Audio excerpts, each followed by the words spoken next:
Good morning, students of class 10. Welcome back to the online classes now. Let's continue our lesson.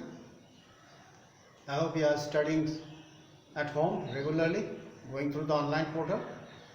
You should not miss your classes. Now today we'll do history, the age of industrialization. Here we are starting the first paragraph, first point, 1.0. Here 1.0. Before industrial revolution. In our previous class, we have talked about proto-industrialization. What does it mean? It means before goods were produced in big factories. The goods were produced in the countryside, at home. We know it, cottage industries. And those goods were sold in the international market before big industries were constructed. That period was known as proto-industrial period. So proto-industrialization, a period where big machines were not there. Everything was produced by hand in the rural areas.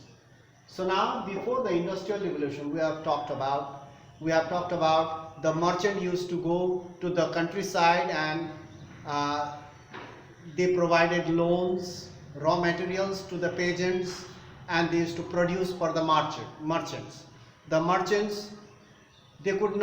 new merchants could not start the business in the town areas because in the town areas the trade, everything was controlled by guilds. We have learned in our previous class. These merchants, the new merchants who wanted to start their business, they had no place in the towns because it was controlled by the guilds.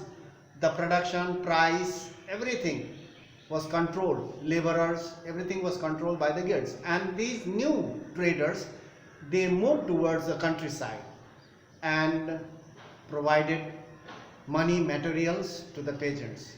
And at this period, most of the peasants from the villages, they have migrated towards southern England.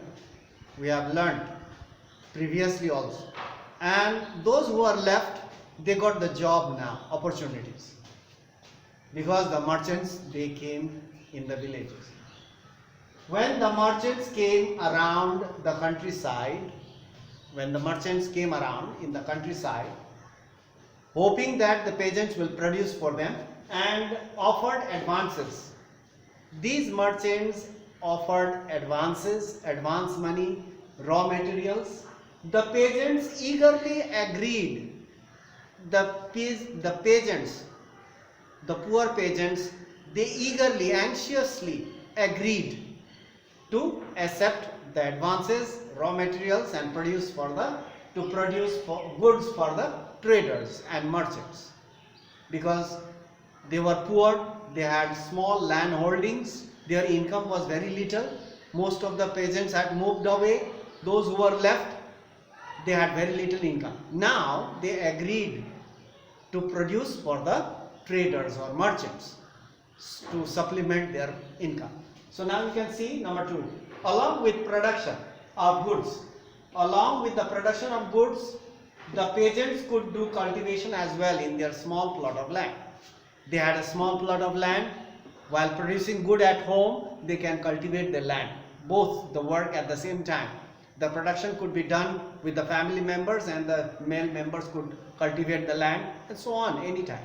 So, in this way, along with the production of goods, the peasants could do cultivation as well. So, in this way, the production of goods added their income. Income was added. Income from proto-industrial production supplemented their shrinking income. Shrinking means getting less. Shrinking income from cultivation. From cultivation they used to get little money, and now they got the opportunity to produce for the merchants. So naturally their income was increased. So this opportunity allowed them. What was the opportunity? To produce for the merchants. The opportunity allowed them a fuller use. Fuller use means to make good use of their family members to earn money. So the whole family members could engage themselves to produce goods. So in this way income was added in their family. So number 5, within this system, this production of goods in the rural areas, in the countryside, at home, cottage industries, within this system, proto-industrialization, a close relationship was developed between the town and the villages. A close relationship between the town and the villages developed. Merchants were based in towns. Merchants used to live in the towns, but the work was done in the villages. Merchants were based in towns, but the work was done mostly in the countryside. So the merchants, they could not start their business or production in the towns, because we have already learned that the guilds controlled everything there in the towns. So they used to live there, but the production was done mostly in the countryside. The merchant purchased wool. The merchant used to provide raw material also along with the advance. The merchant purchased wool from the stapler. The stapler, a person who sells wool, raw wool, that's called, the person is called a stapler. The merchant purchased wool from stapler, and the wool is carried to the spinner, a person who spins the wool into thread. The thread, first the wool was provided to one person. Advance was given, raw material was given. So now the person weaves, or the person makes thread out of wool, and once the thread is ready, the merchant takes the thread to another person, the weaver. The thread, yarn, thread means yarn, was given to the weaver. Now once the thread is ready, the thread is taken and it was given to the weaver. Weaver means fuller. Weaver were also called fullers. The thread was given to the weavers or fullers.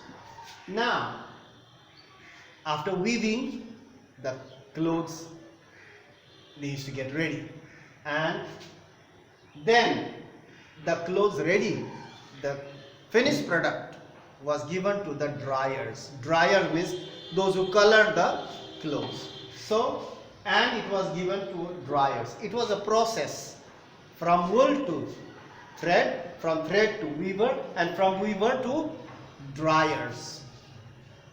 Person who colors, dryers. And the finishing was done in London town. The finishing was done in London town. Finishing means packing for export, everything. Packaging was done in London town, cities. So in this way, the merchant used to trade or export their goods which was produced in the countryside. This is the time when proto-industrialization was taking place. Big industries haven't set up now. Till now, big industries has not been set up.